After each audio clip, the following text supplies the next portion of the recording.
Antes de irnos a la pausa, nuestro experto del día de hoy, el neuropsicólogo Rafael Suet, conversaba de esa carga genética que quizás puede tener un paciente con bipolaridad. Entonces, ¿podríamos decir que es una enfermedad hereditaria?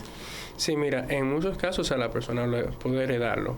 Se ha comprobado que en gemelos monocigóticos hay una concordancia de un 45% para poder heredar la enfermedad, ambos. Sin embargo, también hay otros factores que pueden entrar en juego. No solamente lo genético, pero también más factores como los psicosociales, el ambiental. También, por ejemplo, hay pacientes que de pronto tienen algún cambio en el sistema nervioso central y presentan lo que es un trastorno afectivo bipolar. Como también, por ejemplo, puede presentar, digamos, un paciente que tenga por alguna situación médica una encefalitis y luego puede ser que también tenga un trastorno afectivo bipolar. O sea, se da en unos casos, son raros, pero puede pasar también. Entonces yo te tengo una pregunta basada en esa parte específica. Digamos que se puede dar el caso de que si la persona padece una situación emocional muy fuerte, donde hay altas y bajas, digamos, emocionales, ¿puede padecer o puede desarrollar un trastorno bipolar? Sí, puede padecerlo. Ahora, muy bien, en la mayoría de los casos siempre hay alguien de la familia que padece un trastorno afectivo bipolar, o sea, pues tienen ese gen así, pero sí también puede darse esa situación. Pero se ha visto que, por ejemplo, en algunos pacientes que no tienen, incluso sin tener ningún historial familiar, un antecedente familiar de un trastorno afectivo bipolar, puede padecerlo. Okay. Vemos que la prevalencia del trastorno afectivo bipolar a nivel mundial está entre un 0.6 a 1.6%. O sea, si ustedes ponen a pensarlo, es una cantidad, es un trastorno importante, o sea, en el sentido de que muchas personas lo padecen. Iba para allá justo a preguntar de ustedes desde su experiencia y su consulta, porque hemos visto muchas películas donde se aborda el tema, el término, ya saben, lo utilizamos indistintamente para referirnos a cualquier cosa o a cualquier cambio de humor. Sin embargo, ¿ustedes qué están viendo en sus consultas ante esas estadísticas? Sí. Bueno, mira, como neuropsicólogo clínico, nosotros trabajamos más en pacientes con alteración a nivel cognitivo. Entonces, ¿qué sucede? Se ha visto recientemente que los pacientes con trastorno afectivo bipolar también están padeciendo, o sea, esas alteraciones a nivel cognitivo.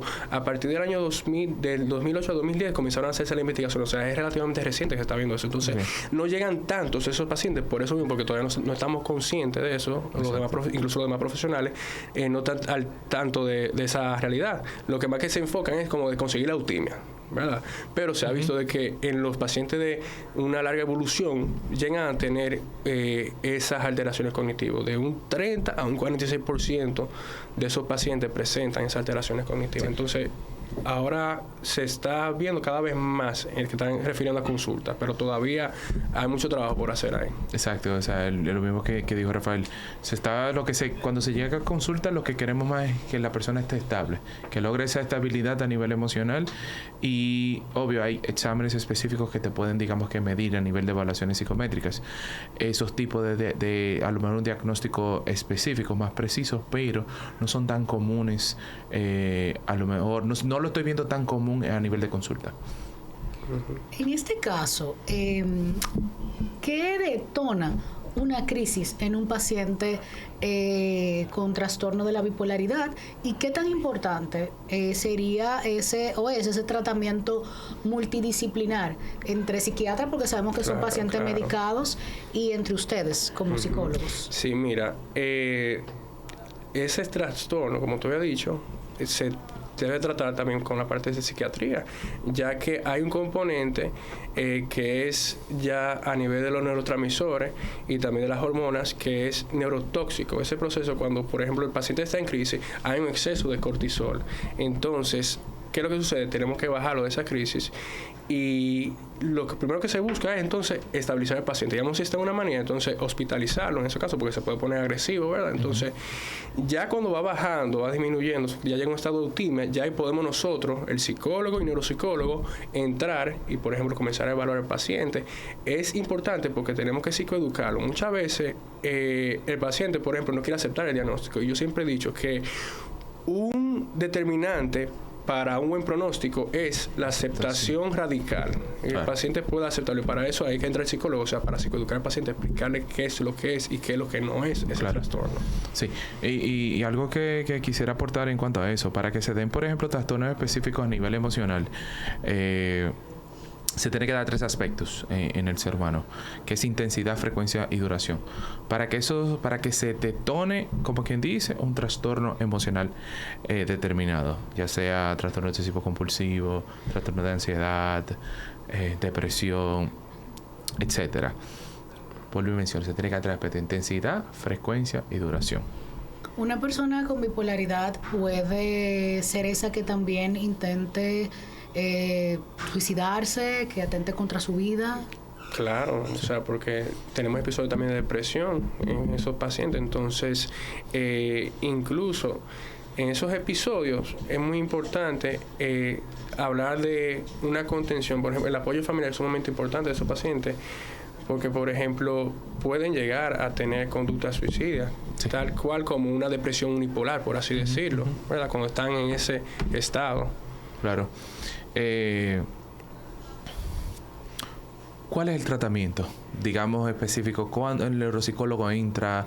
¿Qué evaluaciones le hace, por ejemplo, a nivel de estructura, una vez a lo mejor ya diagnosticado? Sí. ¿Qué es lo que se necesita para que esa persona empiece a mejorar? Ok, bueno, lo primero es, como habíamos dicho, el paciente debe estar en un estado de eutimia para nosotros poder evaluar. Es una evaluación efectiva y que no se vea... Me gustaría, antes de dar, o sea, repita esta palabra y vamos a ponérsela en lenguaje dominicano a quienes nos están viendo. Okay. ¿Qué es la eutimia? Eutimia. La eutimia es un estado anímico en el cual nosotros estamos, digamos, estables, estamos tranquilos, como estamos nosotros aquí hablando, ¿verdad? Nuestro funcionamiento no se ve alterado, estamos alerta, pero tampoco estamos muy elevados, ¿verdad? Es como que el estado funcional adecuado. Hasta que Allen me saque de control. Sí. Ya sabes. Entonces ahí la eutimia se pierde. Entonces, como había dicho, lo primero es que el paciente tiene que estar en un estado de eutimia para poder evaluarlo, ¿verdad? Sí. Entonces, porque si está, digamos, en manía o en depresión puede hacer lo que llamamos una pseudodemencia, ¿verdad? Que es una alteración cognitiva durante los episodios de depresión. Cuando regresa ya en una eutimia, está normal ese funcionamiento cognitivo.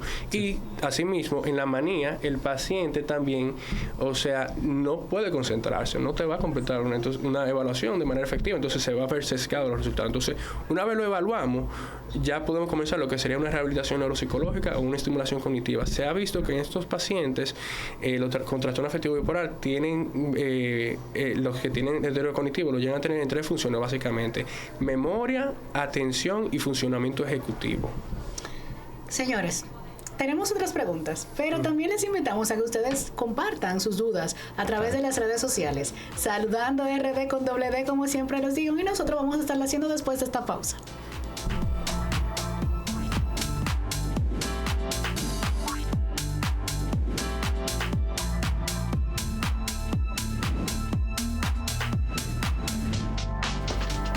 Esto es Saludando, ya en esta parte final. Seguimos compartiendo con el neuropsicólogo Rafael Suet. Vamos a un punto muy exacto que no hemos abordado.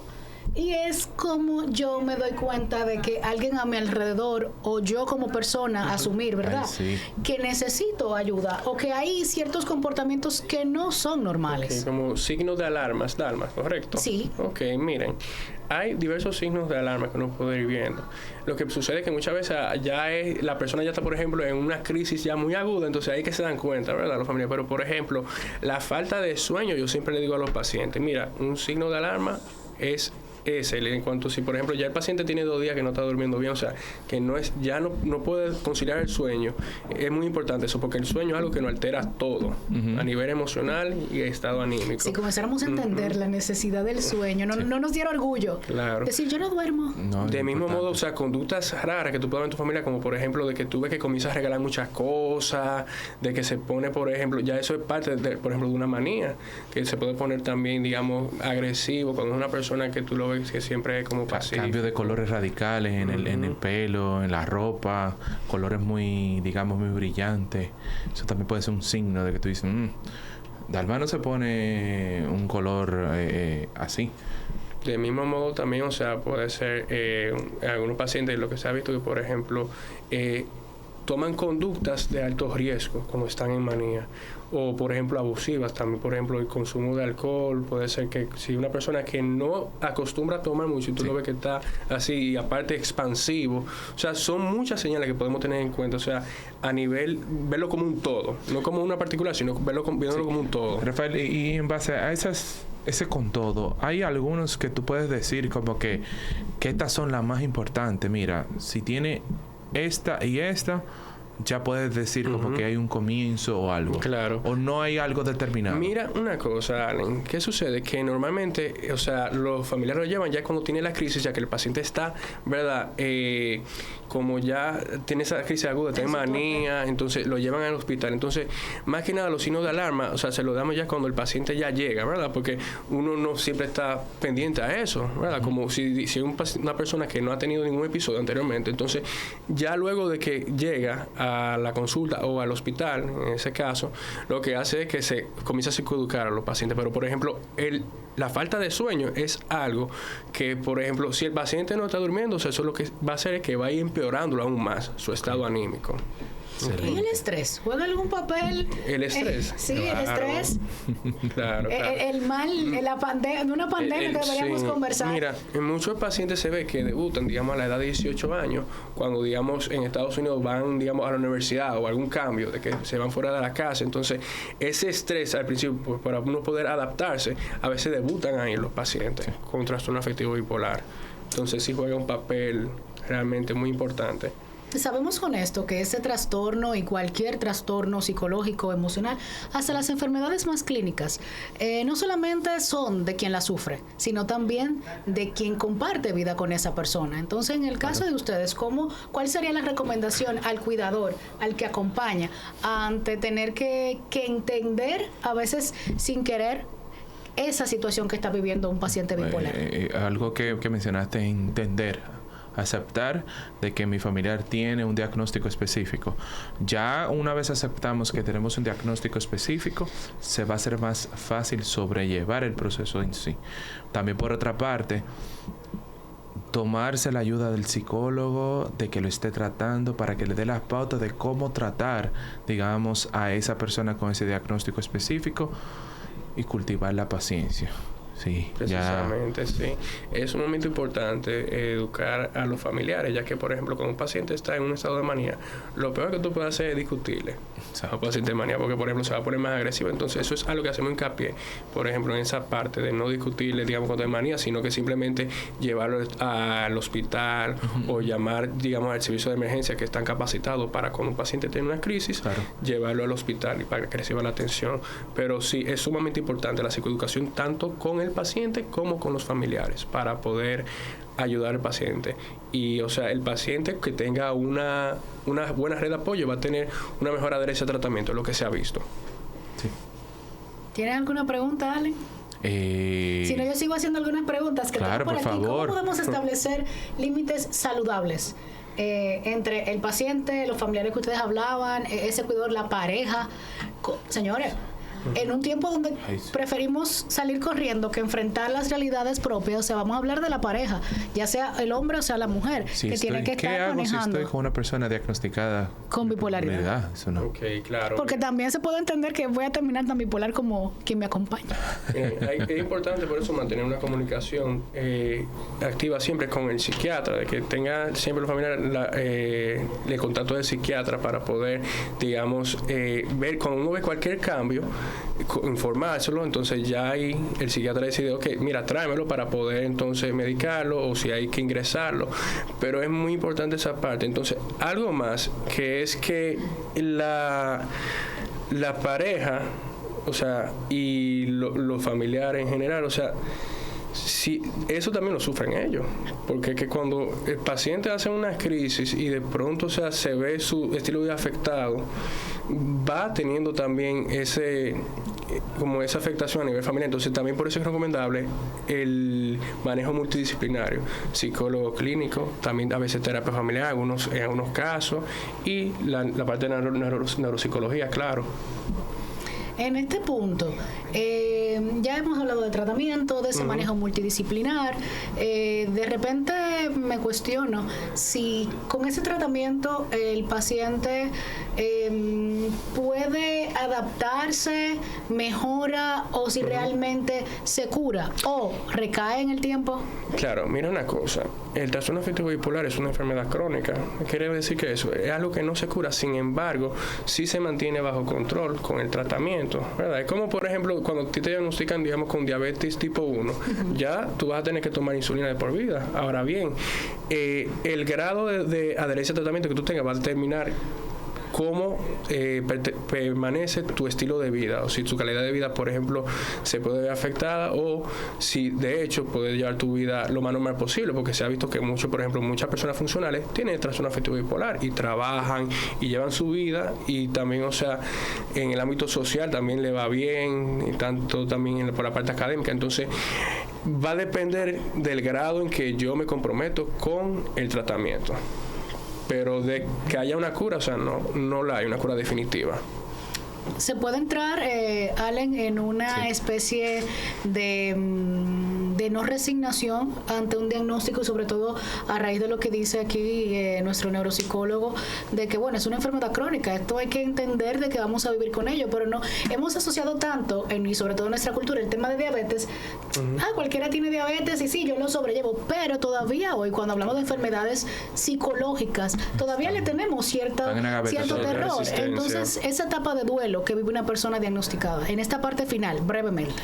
Bueno, esa etapa de duelo que esa persona vive es como una etapa de duelo normal. O sea, estoy perdiendo algo, estoy perdiendo mi esencia, me dieron un diagnóstico que no tiene cura, me dieron un diagnóstico que voy a tener que estar sometido a un tratamiento prácticamente todos los días, no puedo ingestar alcohol, tengo que tener una vida entre comillas limitada, y esa persona automáticamente ve las cosas de una manera totalmente catastrófica, pero siempre hay esperanza. ¿En qué sentido? El psiquiatra, junto con su psicólogo, junto con su terapeuta, junto con la parte multidisciplinaria de la salud mental, le va a ayudar a tener un estilo de vida normal, digamos que exitosa, en donde las personas, como ya Rafael mencionó, pueden tener éxito en los estudios, trabajo, vida profesional, en todos sus ámbitos. Que tenemos que quitarnos simplemente los estigmas psicológicos de que cuando estamos siendo diagnosticados con algo, ya eso prácticamente es nuestra tumba. Al contrario, ahí empieza una nueva vida, ¿verdad? Claro. Y bien acompañados. Y para estar bien acompañados, ¿dónde lo podemos encontrar? Actualmente estoy trabajando en la Unión Médica. Ahí está mi consulta privada en el consultorio Torre A, consultorio 201. Excelente.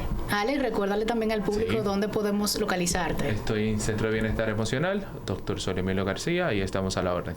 ¿Y en las redes sociales?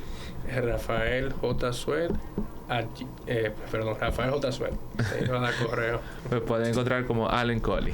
Señores, hasta aquí el programa del día de hoy. Estamos súper felices de poder siempre compartir estas informaciones y, sobre todo, hablarlas de una manera tan amena y tan diferente, porque hablar de salud y bienestar no tiene por qué ser aburrido. Mañana tenemos un programa especial, es Día Mundial de la Cefalea. Ese dolor de cabeza no se les quita. El sueño que mencionaban aquí, señores, que causa una serie de condiciones. Mañana estaremos hablando con la doctora Aida de NeuroIn, que nos estará acompañando. Así que ustedes, gracias por el favor de su sintonía. Bueno.